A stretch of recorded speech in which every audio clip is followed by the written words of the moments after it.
On est très nombreux à avoir grandi en adorant Rey Mysterio. Les raisons sont évidemment nombreuses, il était talentueux dans le ring, il avait un gabarit plus petit auquel les jeunes qu'on était pouvaient plus facilement s'identifier, et évidemment, il avait des tenues et en particulier des masques qu'on adorait et qu'on voulait tous avoir. Avec ce style de luchador qu'il était le seul à représenter, Rey Mysterio marquait les esprits de tous les fans et évidemment, les ventes de ses masques et de ses divers produits dérivés rapportaient énormément à la WWE. Mais si pendant de nombreuses années on a tenté sans succès de trouver un successeur à Rey Mysterio, une hype colossale est née quand enfin en 2011, un digne successeur au légendaire luchador est arrivé à la WWE. Mais si tout le monde attendait avec impatience l'arrivée de l'homme nommé Sin Cara à la WWE, on va voir aujourd'hui que tout ne s'est pas passé comme prévu. Si vous êtes prêts pour revenir sur le flop colossal de Sin Cara à la WWE, alors n'oubliez pas de mettre exactement le même masque et exactement la même tenue au bouton like et s'abonner pour que eux-mêmes ne sachent plus qui ils sont. Maintenant que c'est fait, il est l'heure de revenir en 2011 pour comprendre l'échec monumental de Sin Cara.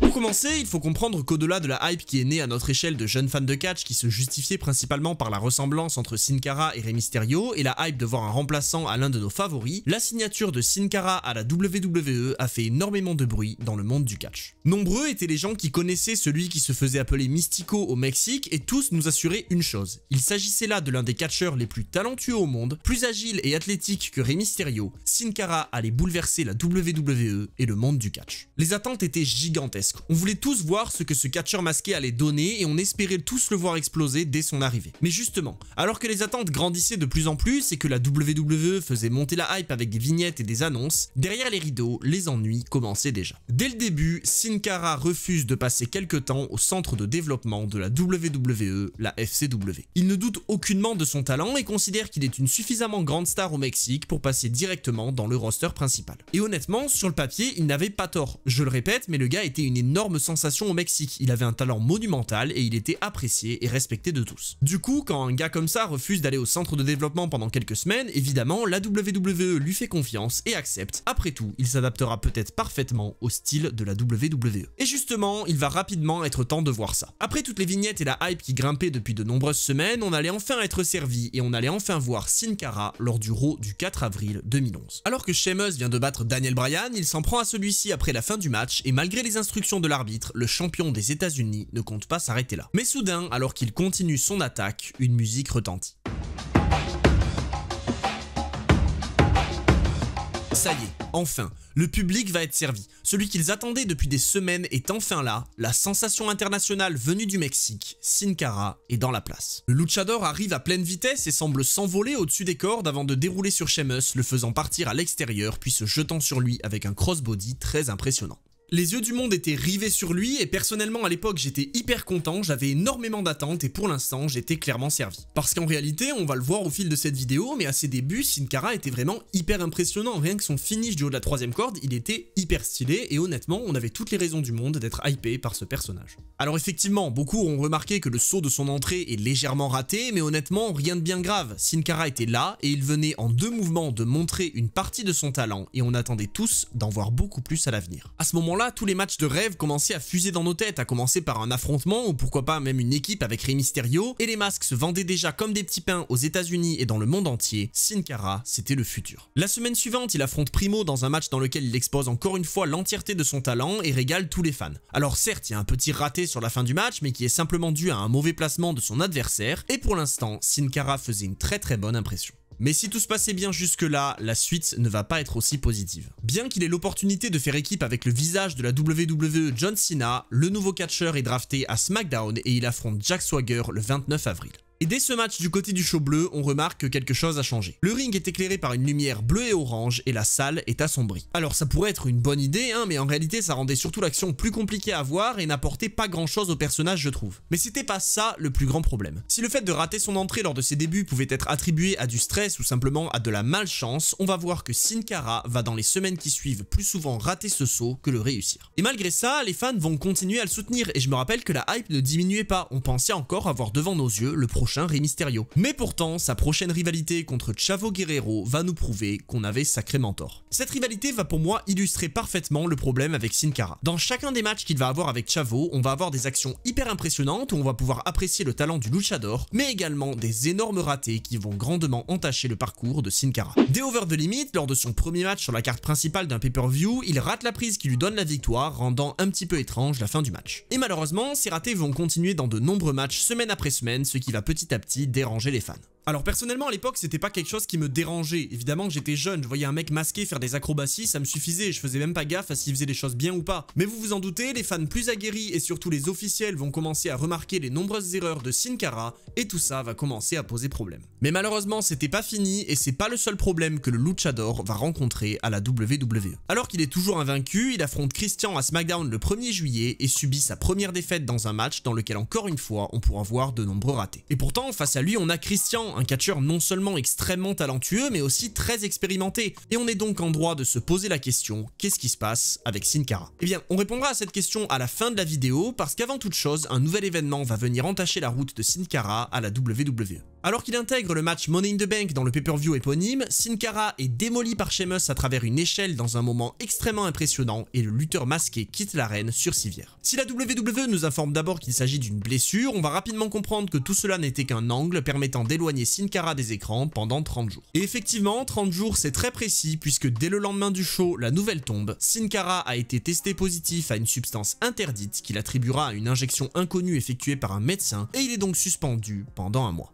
La déception était très grande à ce moment-là puisqu'on se rendait compte qu'on ne le verrait plus pendant un moment et surtout on prenait petit à petit conscience que nos attentes étaient bien trop grandes par rapport à la réalité de ce qui se passait avec Sin Cara. Il va tout de même effectuer son retour à SmackDown en août et là son run va prendre une tournure pour le moins intéressante. Sin Cara affronte Daniel Bryan dans un très bon match ce soir-là et ne commet plus d'erreurs. Il semblerait que cette suspension ait remotivé le catcheur masqué et il va enfin atteindre les sommets. Sin Cara remporte ce très bon match et propose une poignée de main respectueuse à son adversaire à la fin. Évidemment Bryan accepte et les deux se serre la main, mais à la surprise générale, le catcheur mexicain lui envoie un énorme coup de pied en plein visage. Mais alors que se passe-t-il? La WWE a-t-elle déjà décidé de transformer ce personnage pourtant adoré par tout le monde en méchant? Eh bien la réponse ne va pas tarder à arriver. Le 16 septembre, Daniel Bryan obtient enfin sa revanche. Il affronte à nouveau le lutteur mexicain et veut maintenant régler les comptes. Les deux hommes nous offrent une nouvelle fois un très bon match avec de beaux échanges et de belles prises, mais Sin Cara va rapidement mettre un terme au divertissement en accrochant Daniel Bryan tête à l'envers dans le coin avant de l'enchaîner de coups de pied. Évidemment, l'arbitre va sonner la cloche et disqualifie Sin Cara, mais celui-ci continue son assaut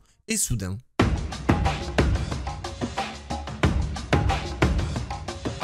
un autre Sin Cara fait son entrée et les deux hommes se font face dans le ring. Alors évidemment tout le monde est perdu, qui est le vrai? Comment se fait-il déjà qu'il y ait un faux Sin Cara et puis surtout comment tout ça va se finir? Eh bien on n'aura pas de réponse tout de suite puisqu'alors que les deux s'apprêtent à s'affronter et qu'on prend tous un flashback des Power Rangers, l'un des deux Sin Cara, celui qui vient d'affronter Daniel Bryan, quitte le ring et nous laisse tous dans le doute. Alors Booker T au commentaire il prétend qu'il a une technique pour savoir qui est le vrai Sin Cara mais en réalité même lui n'y croit pas et du coup toute cette histoire commence un petit peu bizarrement. Mais tout de même à l'époque j'étais hyper investi dedans, vraiment ça me faisait halluciner de voir une confrontation entre deux Sin Cara et j'étais extrêmement hypé pour la suite. Et donc évidemment la semaine suivante j'étais devant ma télé pour voir Daniel Bryan affronter à nouveau Sin Cara, mais cette fois-ci on pouvait clairement reconnaître qu'il s'agissait du vrai, d'une part parce qu'il va encore proposer quelques ratés dans le match, mais surtout parce que l'imposteur viendra l'attaquer et lui volera sa place dans le match pour repartir avec la victoire. Alors oui, je sais, jusqu'à présent tout est un petit peu confus, mais on va rapidement comprendre ce qu'il se passe. Le vrai Sin Cara bat Heath Slater en une poignée de secondes la semaine suivante, et enfin, le second Sin Cara apparaît sur l'écran géant, retire son masque bleu sous lequel se cache un masque noir,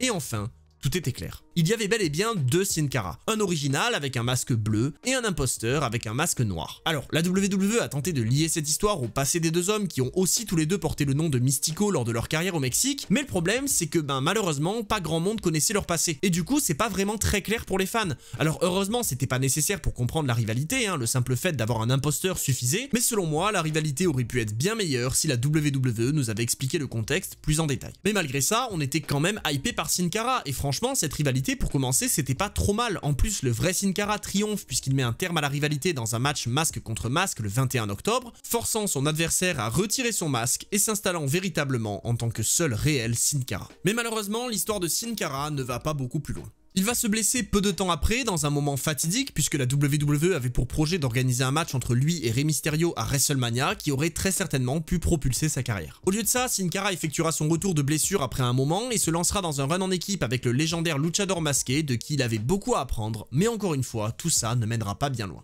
La WWE prévoyait même un nouvel affrontement entre les deux à WrestleMania 29, mais encore à cause de blessures, le match n'aura pas lieu et l'équipe se séparera silencieusement. Suite à ça, Sin Cara tombera petit à petit dans l'oubli, ne progressant presque pas et n'ayant plus aucun moment marquant jusqu'à son dernier match en août 2013 contre Alberto Del Rio. Dès les premiers instants du match, après un saut à l'extérieur, Sin Cara se disloque un ou plusieurs doigts et demande à ce que le match soit arrêté. Il faut comprendre que c'est pas normalement quelque chose qu'on fait quand la blessure n'est pas très grave, mais à sa demande, le match est effectivement arrêté et il va subir une attaque de Alberto Del Rio après le match. Sachant qu'en plus les deux avaient une véritable animosité, ce moment n'a fait qu'augmenter les tensions et c'est la dernière fois qu'on verra Sin Cara à la WWE. Alors oui, je sais, certains vont me dire, bah non, Sin Cara on l'a totalement revu, il est resté pendant un moment, il avait même un tatouage, il a fait équipe avec Kalisto, enfin il est pas du tout parti à ce moment-là. Alors oui, mais non. Vous vous rappelez du Sin Cara avec la tenue noire du début? Bon, bah le Sin Cara que vous avez connu entre 2013 et 2019, c'était lui, plus l'original, et du coup l'histoire du vrai Sin Cara, bah elle prend fin comme ça. Et d'ailleurs, pour ceux d'entre vous qui s'en rappellent, le faux Sin Cara, mais du coup le vrai Sin Cara entre 2013 et 2019, c'était aussi lui qui jouait le personnage de Hunico pendant une courte période.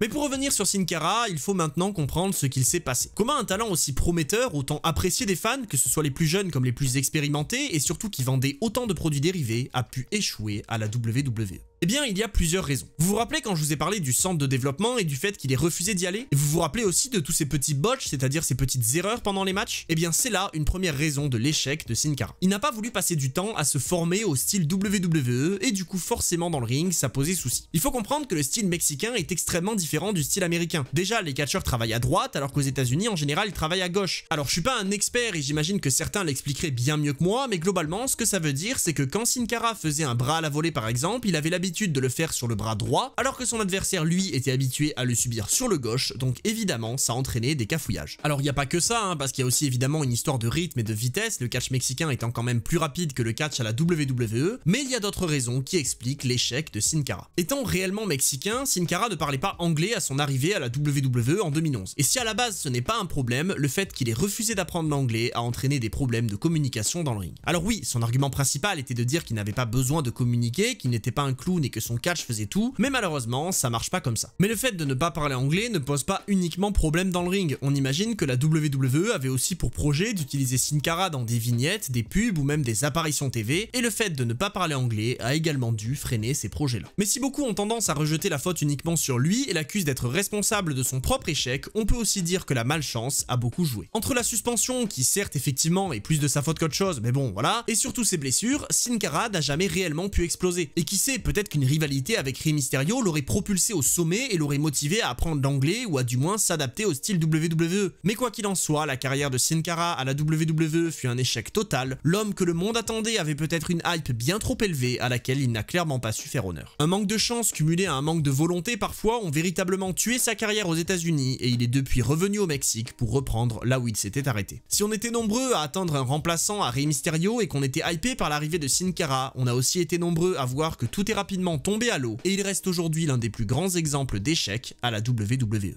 J'espère que cette vidéo vous a plu, n'hésitez surtout pas en commentaire à me dire comment vous avez vécu le run de Sin Cara à l'époque. Est-ce que c'était quelque chose qui vous a déçu? Est-ce que vous aviez de nombreuses attentes ou est-ce que d'entrée de jeu vous étiez pas forcément hypé par le personnage? Avant de partir, n'oubliez bien sûr pas de botcher sur le bouton like et s'abonner et également de me rejoindre sur ma chaîne Twitch et ma chaîne secondaire, les liens sont en description. Et d'ici là, je vous dis c'était Monsieur Hawkin et on se retrouve très vite pour d'autres histoires.